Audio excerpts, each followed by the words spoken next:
The 2011 Damaturu attacks were a series of coordinated assaults in the northern Nigerian city on 4 November 2011 that killed more than 100 people and injured hundreds more. A spokesperson for the Sunni Islamist group Boko Haram later claimed responsibility and promised more attacks are on the way. Background: Boko Haram have become more proficient in carrying out attacks since a 2009 clash with security forces that led to the death of its leader Ustaz Muhammad Yusuf. Since then it has either claimed or been blamed for numerous attacks on Nigerian government and civilian targets. Most attacks have been the predominantly Muslim north of Nigeria, though the group's name has been called out in other bombings such as in the capital city of Abuja. The group itself has since factionalized with some allied to al-Qaeda in the Islamic Maghreb and some expecting terms of agreement similar to southern Nigeria's Mend insurgents. Attacks.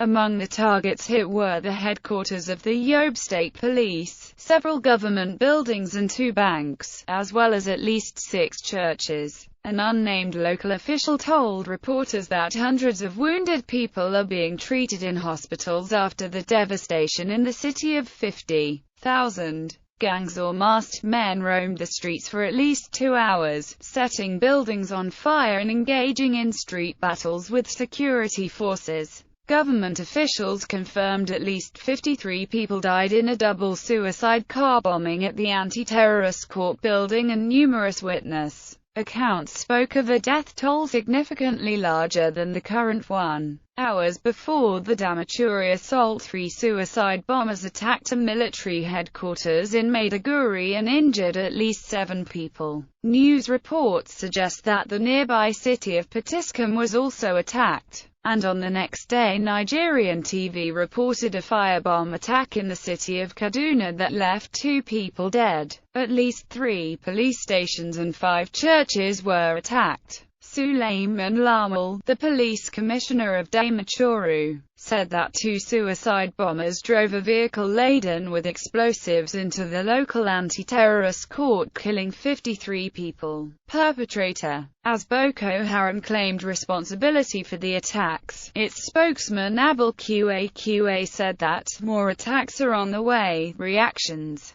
Domestic A government spokesman said that President Goodluck Jonathan was greatly disturbed by the attack, and said his government was working hard to bring those determined to derail peace and stability in the country to book. His spokesman Reuben Abata added that he does not consider the perpetrators to be true Muslims, as the attack occurred during Eid. He further added that every step will be taken to arrest the perpetrators. The security agencies will tell you that what happens on this scale is even a fraction of what could have happened considering the scope of the threat. The security agencies are busy at work trying to make sure the will of the majority of the Nigerian people is not subverted by a minority group with a suicidal streak. Jonathan also cancelled a trip to Bayelsa for his younger brother's wedding. Ibrahim Bulama of the Nigerian Red Cross said the death toll could rise. He also said that there was a fear of another attack. The Nigerian Red Cross has also promised to fully investigate the actual casualty count and release it in the coming days.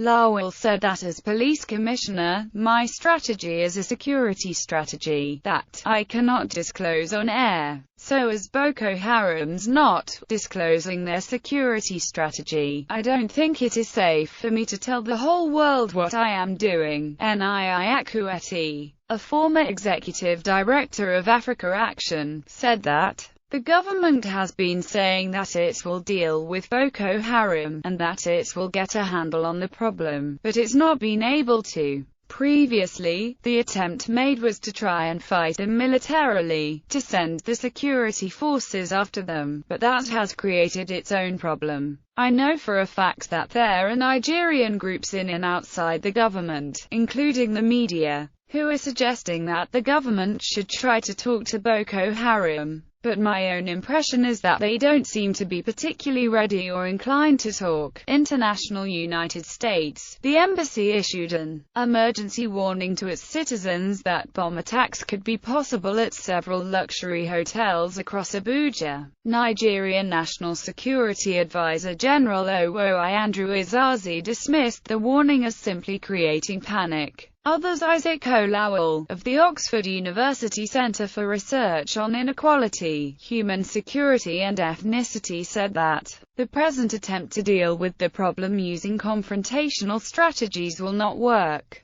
There is poverty all over the country and an increased number of Nigerians are jumping into the warm embrace of ethnic, chauvinist and religious fundamentalism. Boko Haram expresses some of the social upheavals we are witnessing in Nigeria. David Downmanau, of the Institute for Security Studies, said that the difficulty is the amount of weapons unleashed into the desert by the downfall of Muammar Gaddafi and of his supporters. Those weapons are simply flooding into the region, falling into wrong hands.